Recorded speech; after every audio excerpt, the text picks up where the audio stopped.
MK, and today we are celebrating Scrappy Adams' 1,000 subscriber milestone hop. Oh my gosh, you guys, I am so ecstatic that he has this many people ever since I say we being the Facebook community, convinced him to finally put up a YouTube, because his creations are fantabulous, you guys. Go check him out. He's got Dottie About Flair Facebook group. He's got a personal Facebook group. He has an Instagram. He has a shop. Oh my gosh, the Flair is amazing. And he has a YouTube channel. So check him out. He is awesome. Anyways, I pulled out a bunch of stuff trying to recreate his layout that I am attempting to mimic. I had the papers that he used. However, I did not have all of the papers, nor did I have a single embellishment to go with this collection. Actually, I have to tell you guys, truth be told, that the papers that I received were from a Black Friday sale, and I did not realize I was going to get those papers in the sale. So that's how I ended up with them. So I pulled out a bunch of Simple Stories lookalikes that might match the blue and the yellow that I want to borrow. Plus, of course, I have a few black things. So what I did was the Simple Twist or Simple Lemon Twist paper, I think. I have no idea, you guys. That's the paper that I pulled out. So I've got the base paper that he used, the exact one. I was stoked when I flipped it over and found out that it was the exact one. I have this black print that is yellow on the other side, stoked again. Then I have this checkered black print with this florally yellow paper on the other side. And then I pulled out from the basic collection, the Simple Stories wood grain that kind of had a yellow tinge to it. So same concept, right? And then I have this Simple Stories, I think it's homegrown, I think is what it's called. I don't know. Farmhouse. Oh, it said something farmhouse. But I only plan on using a few of the elements. I spotted a blue butterfly. I spotted some black elements that I could use, something. But I wanted to pull out those elements and see what it was that I could use for this layout. I also planned on cutting out something from my Cricut, mimicking again, because I did not have the same cut file that I used. So I went and I created a mimic of what it was. So I took a bunch of hexagons, made a few frames, and at first I was going to back these wood grain frames with the black gingham paper, and then I thought, oh no, I think it was too big. If it was a little bit on the smaller side, it might have worked, but no, it definitely wasn't something that I wanted to back. So I went ahead and cut it again in the wood grain. So now I've got wood grain on wood grain, and when I put them together, it's actually going to look really cool, in my opinion, only in my opinion. Now what I'm doing is I'm taking a piece of acetate. This is actually the transparency paper that, we used to write on projectors, and when people did things outside of the computer. Weird. I don't even know why they sell these things anymore. But anyways, I went ahead and I took one of those, which is actually a lot sturdier. Normally, I just use a page protector, but I decided to try one of these again because, for one, the glue sticks really, really well to this acetate. And it definitely has no give when it comes to a page protector. When you pack it a little bit too full, it does kind of bulge and have a give. So these ones do not. All right, I'm also taking these skinny little strips of foam tape that are exclusive through scrapbook.com. So you just type in scrapbook.com and foam tape, and more than likely a variety will show up, but you'll see these and they're on little paper strips. And I'm just going to go ahead and wrap them around. I absolutely love the fact that I can wrap them without having to cut every single straight line. I was able to just bend them as I pleased around these hexagon shapes. And now I wanted each individual shape wrapped because I want to keep the sequins within each octagon or hexagon. Oh my gosh. I'm stuck on octagons, you guys. I just need to make something with an octagon, not oxagon. Oh my god. Anyways, but I don't want, when somebody flips the layout over or shakes it up, I didn't want all the sequins to fall down into just one hexagon, or the upper hexagons become completely empty.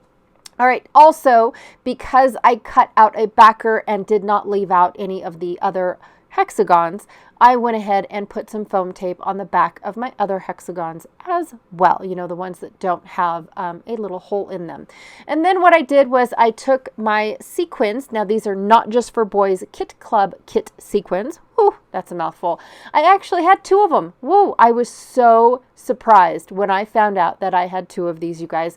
But I end up using all of them in just the cut file. I did not have any extra to put on the layout like Adam does in his layout. Now, he has lots of little elements that have sequins behind them, and unfortunately I didn't have enough to even fill up the hexagons, let alone put some on my layout. But that was the intention, was to use up all of these sequins. Oh my gosh, I can't wait. That would just be amazing if I could, you know, dive into my stash of sequins that I have been, you know, I didn't realize was growing. Apparently I wasn't paying attention. All right, also couldn't find my old school trimmer because I upgraded. Well, I don't know if it's an upgrade or not. I'm still testing the waters on a caterpillar thing, green thing that's sitting on my desk. I couldn't find my old school trimmers, so I'm using this ruler that is by My Sweet Petunia. It's a border ruler. This is what it is meant to do, is create borders for photo mats and things like that. So I thought I'd give it a try. It's the first time I actually used it for such a deal. Don't tell anybody. Then I'm going to go ahead and cut off 1/4 inch around both sides. Now, I don't distress my edges like Adam does in his layout. I just went ahead. Actually, I forgot. That's why I didn't do it. Plum forgot. I was just in such a huge hurry to go ahead and mat my photo or my layout because I was stoked that I had the exact same supplies as he did. Really, truly stoked. Now I am taking 2 photos. This is a photo of a storm rolling in. Actually, it was rolling out. It was a fog storm. So basically when fog rolls down the mountain into the valley, what happens is that we end up with like, I don't know, like frozen rain, but it's not enough to be snow, and it's in slow motion. I can't even imagine it, you guys. Or I can't describe it. I can imagine it because I've been in it. But the coolest thing ever is when a fog is rolling out, you step outside, if you choose to, and it's like time froze and the water is still in the air left over from the fog, and you get like this icy, I don't know, you can walk right through it, and it's like walking through little shards of ice frozen in the air. It's the coolest thing ever. So anyways, I have tons of pictures that are of our weather because it seems to roll in and out of the valley really, really slow. And so I'm able to take pictures of it coming in or leaving if I pay attention. So a couple things that I am going to be adding to the store next month in April, and I thought that this would be a great way to introduce some of those, seeing how Adam and I have quite a few surprises up our sleeves for April. Shh, don't tell anybody. It's a surprise. I decided to use one of my new products that I came up with for April. Now, this is a little wood piece that says bad weather makes for good photography, which I believe it does because the sun is not so harsh. The sky is absolutely gorgeous. And I mean, it's just amazing. You know, sometimes you get the sun rays, sometimes you get the rainbows. It is just fabulous thanks to bad weather. Seriously. There is a rainbow at the end of every story when it comes to bad weather. You guys head out there and take pictures. Seriously. So what I'm doing is I'm taking my Posca pens. I have this aqua Posca pen, and I colored my camera just to, you know, pop it up. And then I'm going to color in my clouds. And then at the end of all my words, and in between, I have little stars here and there. And so I don't have a Posca pen in yellow. I wished I did. So I'm going to try a few. Roscoe, shh. Sorry, Dad's outside playing and he is not. I apologize about that. So instead of taking a Posca pen, I tried some of my cream Posca pens that I have, and they just weren't yellow enough. So I'm going to take this alcohol marker that was just gifted to me. I don't even know the brand of it, you guys. And I colored in a little bit of the yellow. What's really cool is as it dries, it kind of seemed to have gotten brighter. So I thought that was a pretty happy accident, doing it that way. Now, I do have a few of these Maya Road, I don't know, fuzzy? No, they're not fuzzy. They're journaling blocks, but I don't know what I'm trying to say as far as the kind they are. The frosted. Oh, that's the word. Frosted. Journaling blocks. But because of where I want this journaling block to go, and I wanted it to cover up the lemons and the seed pack and things like that. But I wanted the butterfly and the twine, and I wanted some of the elements, but not all of them. So I'm taking some really old polka dot stickers by Paper Pumpkin and just going to back them so that way they're not stark black. And I love how that looks. I can still take my white Posca pen and write down the information on there about this really cool frozen frost that we received a couple years ago. In fact, this was before we even had the patio, so that's a huge yard. I forgot what my yard looked like without our little patio that we've got going on. Also taking a few of the backings, you know, the 1/4-inch pieces that I cut off the main piece, and making my photos a little bit larger, trying to use up some more of those polka dots and ripped those pieces down so that way they went on top and below my photos as well.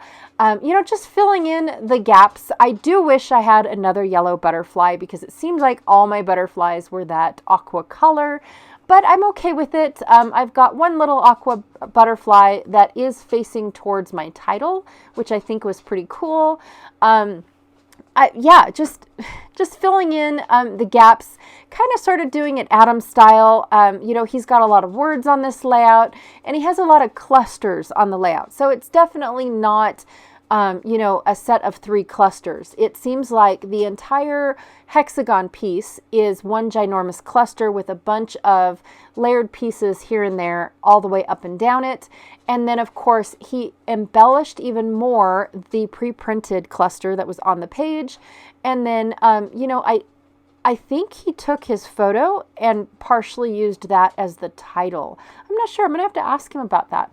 But anyways, this is my end result, even though I wished I could have added a little bit more yellow to the layout. But I do end up liking it.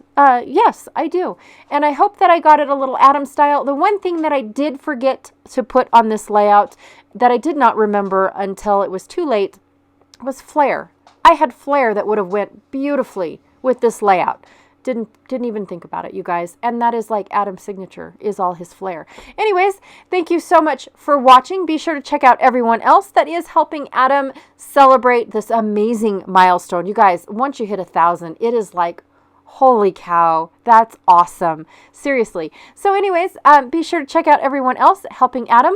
Also, be sure to check out the description box below because there is a little discount code for Adam's Dotty About Flair website and store. So be sure to check out that as well. And I will check y'all later. Bye.